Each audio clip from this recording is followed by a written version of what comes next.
Then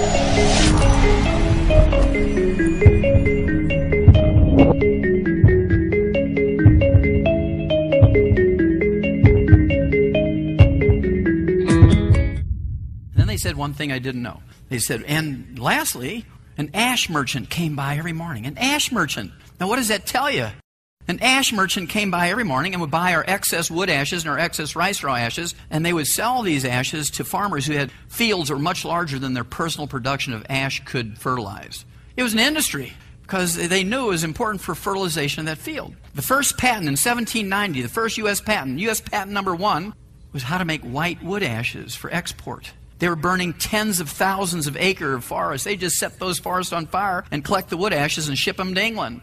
That's because England had burned every tree on the British Isles. They were forced to go to coal, which they hated because of the smoke and all that kind of stuff. And because they burnt every tree, they were forced to use coal as a fuel. But after the first 2 years of mining coal, the mines flooded with water, and the king formed what he called the Royal Society to find a way to pump the water out of the mines. And they came up with a steam engine to pump the water out of the mines. And that started the Industrial Revolution because they'd burnt every tree. And so they were using the wood ashes from America for their food and their garden fertilizer and cutting their salt with it. And all this information is in the book Hell's Kitchen, a lot of detail. Now here's a little different recipe for those of you who are sports fans. May 2001, Harold Stilson from Deerfield Beach, Florida, hits a hole-in-one at his 101st birthday. Went out to play golf on his 101st birthday, hits a hole-in-one, 108-yard par 3 hole. I mean, Tiger Woods hasn't hit a hole-in-one in I don't know how long. This was his sixth one. Now you have to have good enough vision to see that stick holding up the flag at 108 yards. You got to have a good grip on the club, good eye-hand coordination, hit that little banty chicken egg-sized ball into a teacup-sized hole 108 yards away in one whack. Wouldn't you rather have that lifestyle than being in a nursing home at age 85? Hoo-ah! And you know he doesn't have Alzheimer's disease because he's color-coordinated. How many remember Art Linkletter? Okay, most of you are old enough to remember him. He wanted to live to be 100, and he was moved to want to live to be 100 by reading a Pulitzer Prize-winning novel by the title Lost Horizon. Many of you won't remember that title, but the author, James Hilton, the one who won the Pulitzer Prize for writing that novel, coined a term in that book, Lost Horizon, called Shangri-La. How many of you heard of the term Shangri-La? Sure, everybody remembers that one. It was a mythical place you could live to be 200-300 years of age if you followed their lifestyle, very clean-cut lifestyle. Everybody had their own little garden. They put wood ashes in, and they did all kinds of other stuff, as you're going to see in a minute. And this novel was actually written about real people called the Hunzas who live in what's now northern Pakistan. They were so famous for health and longevity. They were the longest lived and the healthiest people on earth. And so even the King of England sent his personal physician, one Sir Robert McCarrison, to go there for 4 years. Went there for 4 years to study how they lived so long and take the information back to the king. And Robert McCarrison was such a scientist, he brought 4,000 white rats with him. And he set up 1,000 rats on the Hunza diet, 1,000 rats on the New Delhi diet, and 1,000 rats on the English diet. Well, during that 4 years, the English rats died of the most horrible diseases, became cannibals and ate each other. And the New Delhi rats lived a little bit longer, but they didn't serve much any better. They had all diabetes and high blood pressure and all that, died of liver cancer. But the Hunza rats, they had to kill them at the end of the 4 years. It's time to leave. None of them died. It was wonderful. So he came back and he said, King, he says, I don't know what it is, but it has something to do with the diet. He told the king about the experiment he'd run. So he says, here's a list of everything the Hunzas eat. And the king ate exactly as the Hunzas ate, and the king died at 72. Well, Art Linkletter hired an eye doctor by the name of Alan Bannock to go to Hunza and find out what their secret was. Alan Bannock was an eye doctor, but he was also an amateur farmer, and he didn't know exactly what he was looking for, but he went and he wrote down everything. How they tied their turban, how many steps they took each day, how much they slept, how much water they drank, how much the volume of their pee, how many times they went to the number 2. And he said, I don't know, but Art, here's all the information, pick what you want. Of course, Alan Bannock's dead, and Art Linkletter just celebrated his 94th birthday on Larry King a couple of months ago. At any rate, to make a long story short, there's 2 things in this book that jump out at you. Number 1, they farm at 19,500-foot elevation. Their growing season is only 45 days. Now, the wheat and the corn and the rice we use, the growing season is 110 to 140 days. Can you grow those crops with a 45-day growing season? Nah. And so their total carbohydrate intake, because they couldn't grow rice and wheat as we know it, and corn and that sort of stuff, squash and things, their sum total of their carbohydrate intake was a little chapati bread the size of a silver dollar pancake, 1 per person per day. That was it. The rest of their diet consisted of goat meat, lamb, mutton, chickens, eggs, cheese, butter, maybe some tomatoes and some green peppers and onions and garlic. And so it was a very low carbohydrate, very high animal fat, very high animal protein diet. And we know from animal experiments that when you have a low-carbohydrate diet, you can double and triple lifespans of animals if you give them all the nutrients. It's called undernutrition without malnutrition. You have to triple the vitamins and minerals and cut the carbohydrate intake by 2/3, and you'll triple their lifespan. Cut the carbohydrate intake, triple the vitamins and minerals, and we can triple their lifespan. It's that easy. Number two, he noted in this book very clearly that they took their wood ashes every morning and mixed it in their garden. They cut their food with it and their salt with it. They put in their food as culinary ashes and cut their salt with it. Kind of like the Okinawans. Isn't that amazing? This is a beautiful story. It really gives you some insight. Milan and I were changing planes in Houston, Texas in July of 2004, and there's this wonderful article in the Houston Chronicle. It was about the discovery of natural gas in Bolivia, a country in South America. And they were arguing, who's going to get the money? The indigenous people, you know, the Native Americans, so to speak, or the Native South Americans, or the government? And they were arguing about this. But the most important thing of this article to me was this picture and the little legend underneath this picture. It said, Bruno Paza, one of Bolivia's indigenous Amira Indians, holds a bowl of llama manure he's using to feed his cooking fire. Does that look like a GE kitchen, ladies?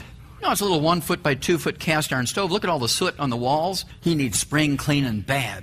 You know it's cold in there. If you've ever been in a cabin with a fireplace, your front end is cooking and your back end is cold. He's got 3 shirts, a sweatshirt, a parka, his ear flaps are down in his house. And he's feeding his fire. His fuel is animal manure. Did Americans ever use animal manure as fuel? Absolutely. Buffalo chips. Do you think they came to Vegas to get buffalo chips? There's no trees on the prairie, so they use horse manure. And they send the kids out with buckets to get all the road apples and stuff like that, you know. And so we burned animal manure as fuel. Bundles of grass, trees, wood, all kinds of stuff. No indoor plumbing, no electricity, no hospitals, no clinics, no doctors, no pharmacies, no pharmacists, no pharmaceuticals, no drugs, no Social Security, no insurance, no Blue Cross Blue Shield, no HMOs. I mean, they got nothing you would go there for. So what makes them interesting to me was when you look at the book Rare Earths Forbidden Cures and you go to the chapter entitled The Age Beaters, not the egg beaters, but the age beaters, the people that live around Lake Titicaca, Bolivia, Peru, and Chile in this area have more 100-year-olds per population than anybody else in the world. 1 per 500. In America, we have 1 per 10,000. They have 20 times the 100-year-olds we do. Think about that. They have nothing that you would go there for, other than long life and happiness. Now, this remained the same. This remained the same since before written history until 3 o'clock in the afternoon, Monday, September 4th, 1882. We know the exact moment when everything changed. Monday, September 4th, 3 o'clock in the afternoon, 1882, when this guy came along. Well, at 3 o'clock in the afternoon, Monday, September 4th, 1882, Thomas Edison pulled the switch and turned on the first commercial. Actually, he didn't do it. His chief electrical technician, a guy by the name of Jonathan Leaves, pulled on the switch and turned on the first commercial electric generating plant in the world. By 1909, there was no less than a dozen patented kitchen electrical appliances. The first one was a toaster, interestingly enough, then a skillet. There were rice cookers and crock pots and blenders and steam irons and all kinds of electrical appliances. By 1950, every city and every industrialized nation had completely given up wood as a fuel and had gone to electricity and propane and natural gas and liquid paraffin and kerosene and heating oils for heating and cooking. Here comes the most profound question you've ever had in your life, other than being proposed to, ladies. How many wood ashes are left over when you cook and heat with electricity and propane and liquid paraffin and natural gas? It's a numeral that looks like this and begins with a Z. 0! And there was no great gathering of doctors. There was no great gathering of doctors wringing their hands saying, oh my gosh, what are we going to do? People have been using wood ashes as a source of nutritional minerals since before written history. And now suddenly in the space of just 70 years, after thousands and thousands of years of using wood ashes and rice straw ashes and peat moss ashes as fertilizer and supplements in our food as culinary ashes and cutting our salt with it, in a 70-year period, just a little blip on the radar, it's gone. And nobody said, well, where are we going to get our minerals? Doctors didn't do that. They just, whoa, this is exciting, electricity. Now we can get brighter lights in the surgery room. There was no congressional hearings. There was no Senate investigations. I mean, there was nothing going on. And now we're paying the price. Now we're paying the price. Because all the epidemics, which we're going to talk about here, of degenerative diseases are caused by mineral deficiencies. Here's another one of my favorites. Ralph Charles, back in October of 1999, turned 100. And nice little newspaper write-up on his 100th birthday. And the thing that was interesting to me was he was still piloting commercial charter flights at age 100. Had no restrictions on his health paper licenses. Didn't have Alzheimer's disease. Didn't have macular degeneration. No cataracts. Does he look like that recipe of a 100-year-old? No, he looks like he's in his 80s to me. He looks 20 years younger than his age. And so these are things we know. We can fly airplanes at 100. We can hit holes in one at 101 if we follow the right recipe. I'll show you 2 more here, and then we'll get on with the meat of this thing. This gal here Connie Douglas Reeves, back in September of 2002, turned 101. And the day that she turned 101, they inducted her into the Cowgirl Hall of Fame because she had taught 30,000 young women how to ride Western saddle and how to barrel race. I mean, she's a legend in Texas. And then inaugurated her and inducted her into the Cowgirl Hall of Fame. Now, to me, she looks like one of those mean, feisty, rebellious patients. She's got her thumbs in her belt, her shoulders are back, her chin is up. You just imagine her doctor saying to her, Connie, I need you to give up salt now. You're 101. I got to worry about your blood pressure.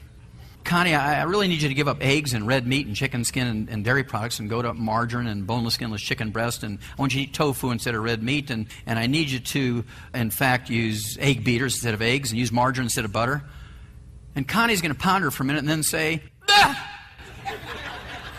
Doc, I've been using salt and eating butter and red meat and eggs and chicken skin before your bar, and I ain't going to give them up now. Let's give her a hoo-ah. Hoo-ah! Okay, this is kind of a cute one. These guys were in the Guinness World Book of Records a year ago, May of 2005. Percy and Florence Arrowsmith in Hereford, England. And they were put in the Guinness World Book of Records, not because of their age, but because they'd been married to each other for 80 years. When the Guinness Book of World Records asked them what their secret was, she said she drank a glass of red wine for breakfast and had a shot of whiskey before bed.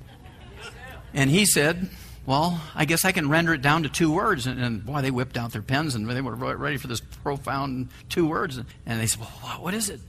And he said, yes, ma'am.